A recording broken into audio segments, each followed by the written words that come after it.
আসসালামু আলাইকুম প্রিয় শিক্ষার্থী ভাই বোনেরা, বার কাউন্সিলের লিখিত পরীক্ষার্থী এবং ফলাফল প্রত্যাশী ভাই বোনেরা, শুভেচ্ছা জানাচ্ছি সবাইকে। আমাকে দেখে ঘাবড়ে যাওয়ার কিছু নাই। আমি লিখিত পরীক্ষার ফলাফল সম্পর্কে কিছু তথ্য দিব, তবে তার আগে আমার কিছু কথা রয়েছে।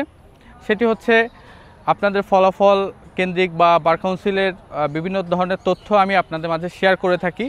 আমার ব্যস্ততার মাঝে, জানেন, আমার ব্যস্ততার মাঝেও কিছু সময় আমি বের করে আপনাদেরকে এই সব তথ্য সংগ্রহ করে আপনাদের সামনে উপস্থাপন করার চেষ্টা করি, যেন আপনারা একটু মানসিকভাবে এবং সব ধরনের গুজব নির্ভর তথ্য থেকে দূরে থাকতে পারেন। এটাই আমার উদ্দেশ্য। কিন্তু আপনারা যদি আমাকে সহযোগিতা না করেন, তাহলে কি করে আমি আপনাদের পাশে থাকতে পারি বলেন? আমাকে যদি রাত 1টার সময় ফোন করা হয়, ভোর 6টা-7টার সময় ফোন করে জানতে চাওয়া হয় যে কবে লিখিত পরীক্ষার ফলাফল দিতে পারে, কবে হবে।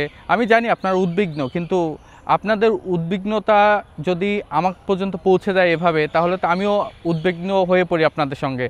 মানে আমিও আপনাদের সঙ্গে থাকতে পারবো কিনা বেশি দিন, তখন তো এটাও আমার জন্য চ্যালেঞ্জিং হয়ে যাবে। আমার স্বাভাবিক জীবনযাপনে এইগুলো খুবই ব্যাঘাত ঘটাবে।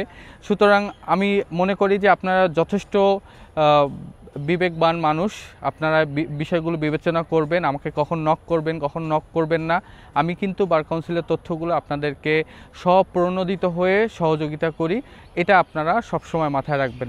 এবার আসছি বার কাউন্সিলের লিখিত পরীক্ষার যে ফলাফল প্রসঙ্গে আপনারা দীর্ঘদিন জানতে চাচ্ছিলেন বা এখনও জানতে চান। প্রচুর টেক্সট, প্রচুর কল আসে। তাদেরকে জানিয়েছিলাম যে ফলাফল হতে পারে সেপ্টেম্বরের শেষ নাগাদ কিংবা অক্টোবরের শুরুর দিকে। আমি এখনও তাই বলছি, আপনাদের ফলাফল সেপ্টেম্বরের শেষ কিংবা অক্টোবরের শুরুতে হতে পারে। এই নিয়ে আপনাদের অযথা কোনো প্যানিকের দরকার নাই। এবং এইটা আপনারা বিভিন্ন ধরনের গুজব দেখে আমার কাছে কনফার্মেশনের জন্য ফোন করেন, কিন্তু আপনারা একটু চিন্তা করেন যে সবাই যদি এভাবে আমাকেই নক করতে থাকেন বা প্রচুর নক করতে থাকেন, তাহলে তো আমার স্বাভাবিক জীবনযাপনেও ঝামেলা হয়ে যায়। সুতরাং আপনারা বিষয়গুলো বিবেচনা করবেন। আপনারা ফলাফলের জন্য উদ্বিগ্ন, আমি জানি। আপনাদের জন্য দোয়া থাকবে। আপনারা একটু সময় নিন, আপনারা ধৈর্য ধারণ করুন। আমরাও এই সময়টা পার করে এসেছি, কেমন লাগে আমরা জানি।